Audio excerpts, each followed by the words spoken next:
Everyone, good morning! Ayan guys, meron tayo ditong apat na pampano guys. Ayan oh.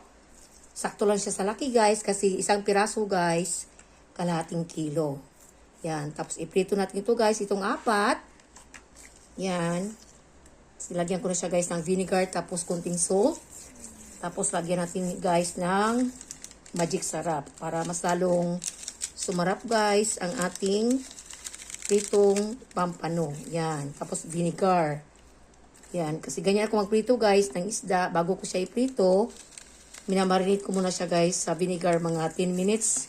5 to 10 minutes guys para mag-absorb ang vinegar sa isda or sa fish. Yan. Lagyan natin ng ano guys. Magic sarap. Meron itong salt guys. Nilagyan ko na ito siya. Tapos mamaya-maya guys, iprito natin itong ating pampano. Yan. Isang piraso guys, para sa anak ko guys. Para sa kanyang diet. Walang rice daw. O daw lang yan, walang rice. Pero tingnan ko lang kung wala bang rice. Yan. 1.9 kilos to siya guys. Malapit na siya mag 2 kilo. Itong apat na pampano. Yan.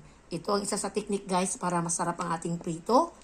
Ibabad mo natin sa suka or sa vinegar.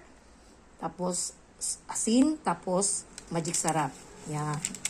Para mas lalong sumarap ang ating pritong isda. Yan. Ito ang amin guys. Pampano.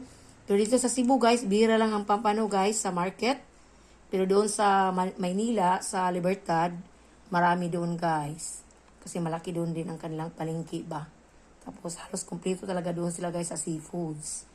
Yan, iangat mo na. Iangat mo ng konti anak. Ang ating, yan na guys. Mamaya guys, iprito ko to siya guys.